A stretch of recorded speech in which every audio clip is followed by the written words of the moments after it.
So in today's session, we'll see about key value pairs. Okay, so key value pairs is another data structure. Okay, so let's move forward. In the previous session, we have seen if I'm talking about data structure, so we have already seen that one kind of data structure which is known as arrays. Okay, and in arrays, how generally we used to store data, you know that like this is a contiguous, you can say that contiguous memory set, and here in these blocks basically we used to store data. These are our indexes, these are known as our indexes. Okay, at each index we can store some kind of values. So suppose if I'm storing 5, 9, 15, 18, 25, anything like any. So, yeah, here in this case, I'm showing the integers, but we can also store strings in that. Okay, so that is what have we have the array data structure. Okay, so I told you data structure is all about how you are storing the data. It's all about storing data. Okay, so you know that like when we used to write programs, what we are doing, we are actually dealing with data. Okay, and and to deal with the data, we need the different kind of data structure. So one of the data structure which we have learned is an array.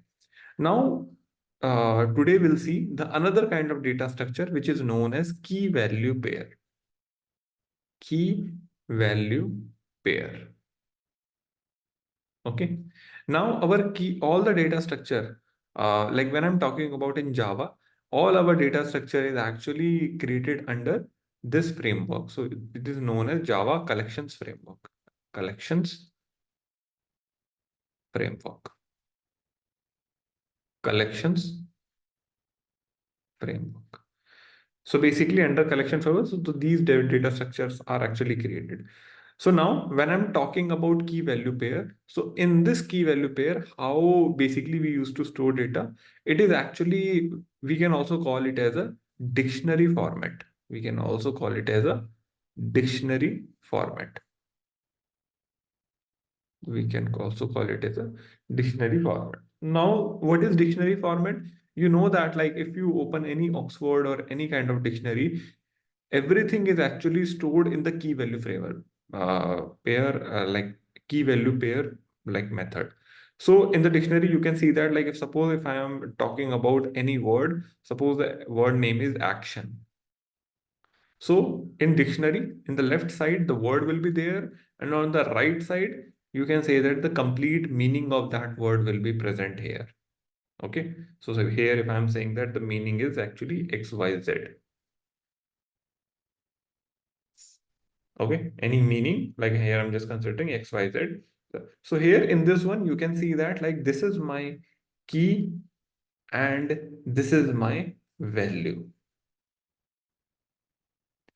From the real life, if I give you an example, sometimes you know that like if I'm talking about in school, if I want to access any student, okay, so generally what we used to do, we used to have something like we can give some roll number to that student.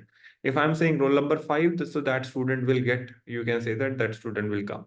So here you can say that if I'm talking about key value pair, key value, so in the key, we can decide, okay, what we want. So here I'm saying that in the key, I want that I won't be storing the roll number. And on the value, I can store the basically student name or something like any information. Okay, so this data structure is very vast, but we'll see that detail. But here I'm just giving you the simple idea. Similarly, like using this key, you want to find some data because you know that it is very easy to remember the key. Similarly, if I'm talking about using customer ID, suppose we can also use customer ID as a key. And using customer ID, what we can fetch is, it's not like just one variable, we can fetch a lot of details also with this. So we can see that customer details.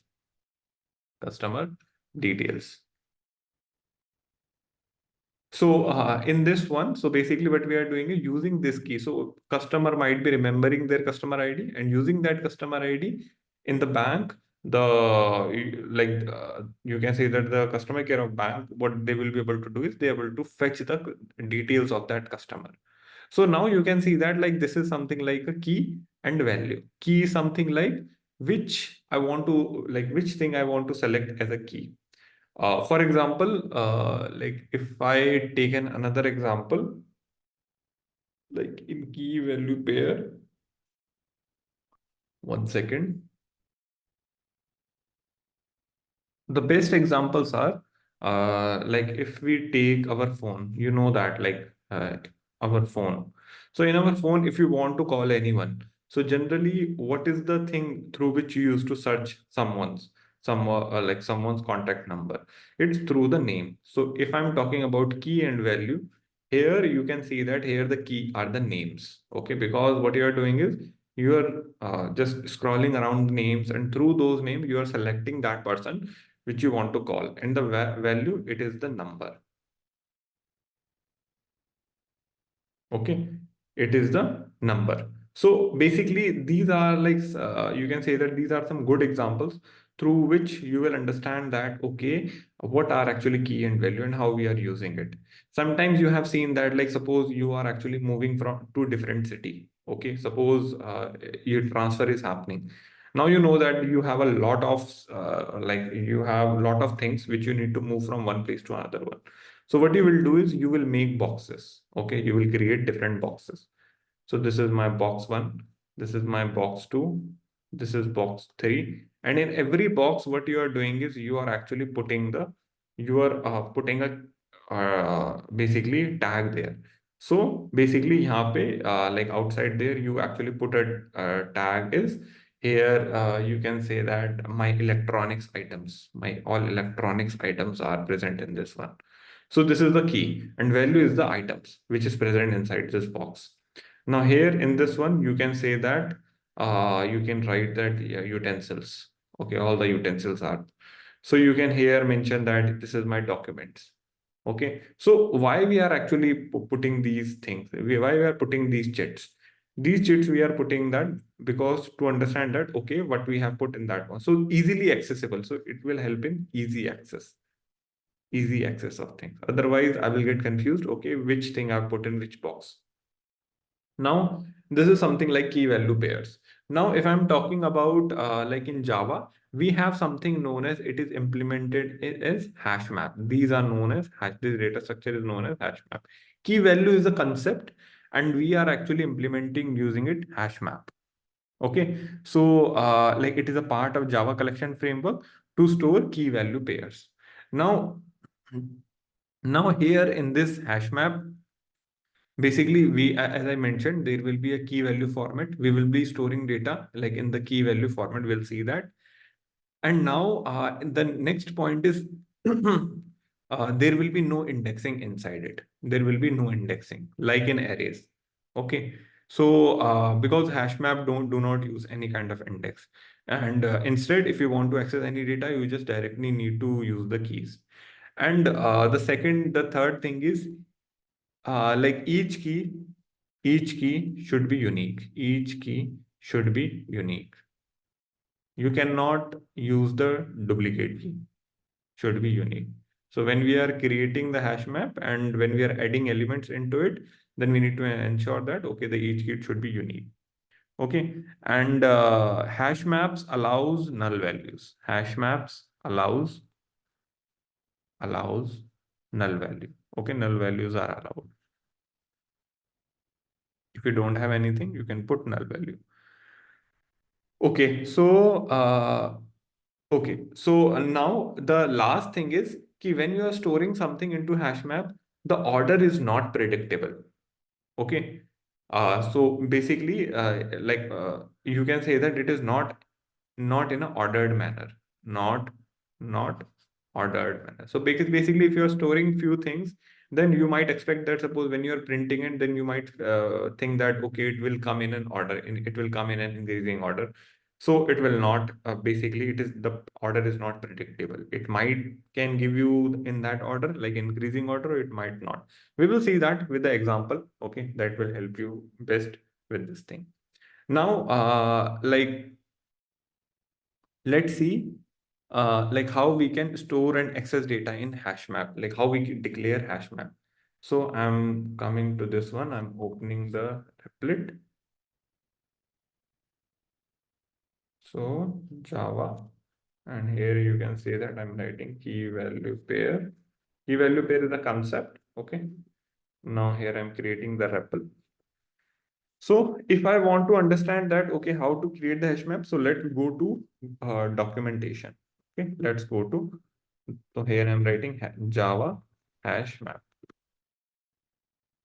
So Java like hash map, if I open this, now you will see that it is actually coming under this. This is the class hash map. And if we want to create the hash map, these are the constructors available to us. The initial capacity will be 16. Okay. Load factor, okay, we'll see that later. But right now you can see that there are a lot of functions which you can use in the hash map. So we'll be seeing that. Now, if I want to create an hash map, then what is the way? Okay, the way is very similar. What you have done, like the way we have created the array list yesterday. So now, if you want to create a hash map, then you need to write hash map, hash map, and then you need to open this brackets. So I'll just discuss the syntax here first.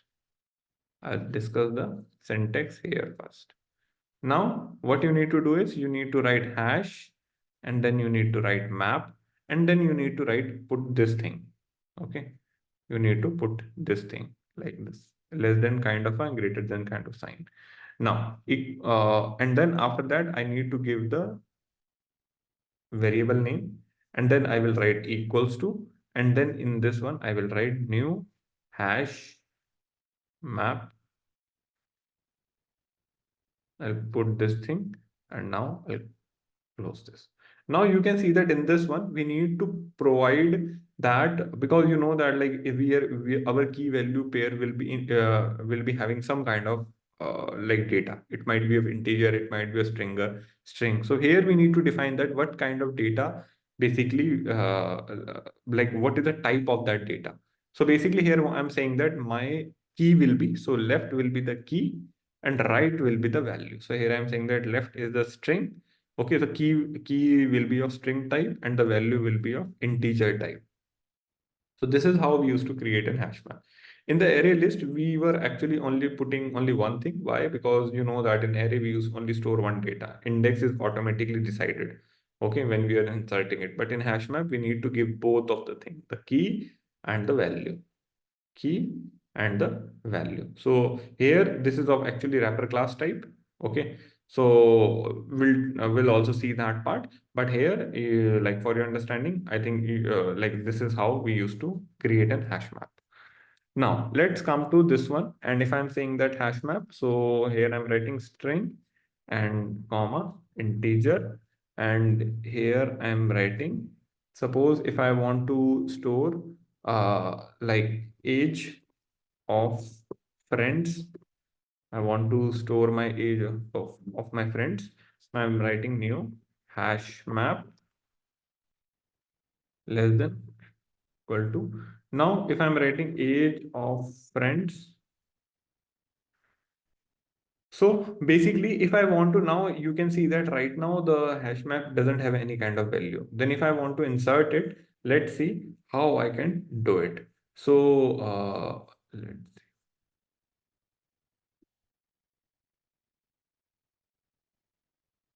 So now you can see this. This was my function. Like this is my documentation. In the documentation, I need, if I want to insert something, then I have something known as put. Put is basically the, you can say that function which I can directly use. And here I need to give the key, and here I need to give the value. So if I'm writing hash map, so I just need to write age of friends dot put, and I want to put the value Ramesh, and Ramesh I think is 30. Okay, age of friends. And now using put, what I can do is I can put the Suresh and the is 35. Okay, so now you can see this, like this is how we can actually create our hash maps. So, but here I need to import the basically that library also. Otherwise, it will not import. And I'll come to this place and I will write java.util.hashmap.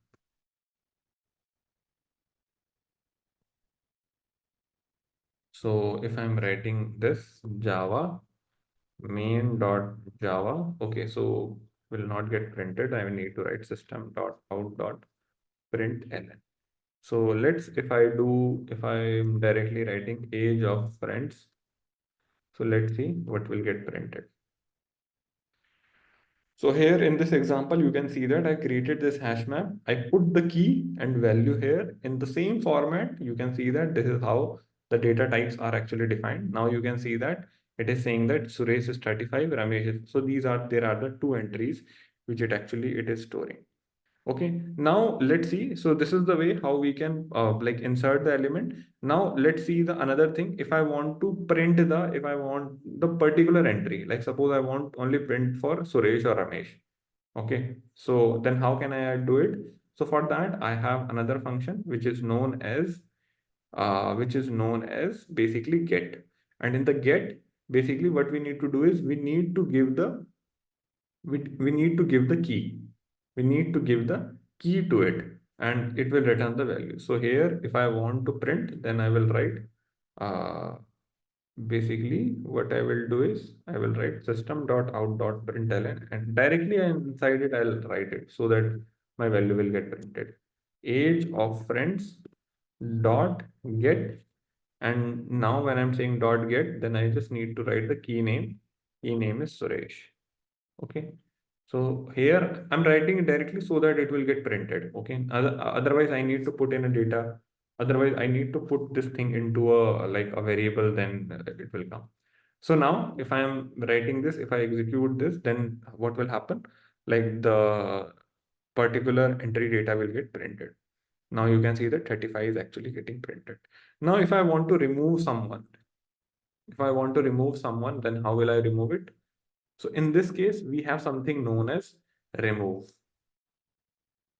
In this case, we have something known as remove. So using this key, what you can do is you can remove that entry.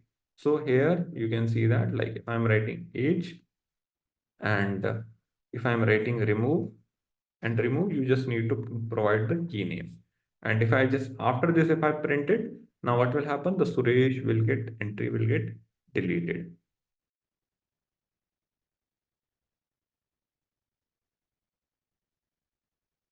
So now you can see that here what I'm saying is like the only Ramesh 30 is remaining.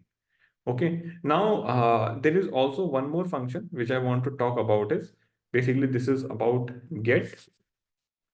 This is about get. This is about remove. Now I have also one more function. Okay. That is known as contains. That is known as contains. Okay. That is known as contains. So now in this contains, what we will do is, so let's see what is this contains used to do is contains key. So contains key is a function. It returns true if this maps contain a mapping for the specified key. If you want to check that whether that key exists or not, then it will return true. Okay, return true if that actually exists. So now if I'm saying that, like if I'm writing system.out.println, and now I want to check that age of friends. Okay, age of friends dot, and here I'm writing contains key, and here I need to provide the key. So the key is, suppose if I want to check for Ramesh, whether Ramesh exists inside it or not. So if like I want to check this Ramesh, then what I'll do here, and if I just run it, now let's see what will be the output. I told you, like if that key exists inside it, then in that case it will print true. Now you can see that it is giving me true value. So how I can use it? I can directly put inside using if. And inside if, I can directly use this thing.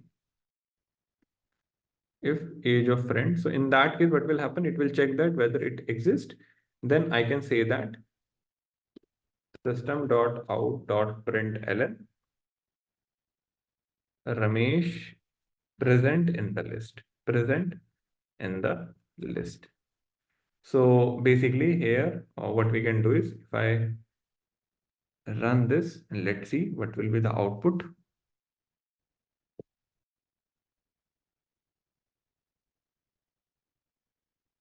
So Ramesh present in the list because the contains key is actually giving true. So guys, this is how we are actually doing different operations in the hash map. Okay, now I'm giving you one task before coming to the session. I would say one thing. I would just want to give you one task. The task is like just try looping in the hash map. How we can do the how we can run a loop in the hash map so that we will be able to print all the information. Okay, right now you can see that I've only inserted two values, but we can insert 5, 6 values and then we can check that, okay, whether like if I want to print all the values, key and values. Okay, so you can use different sources, you can use internet, you can use GPT, but just explore how we can loop in the hash map. So yeah, that's all. Thank you. Thank you, everyone.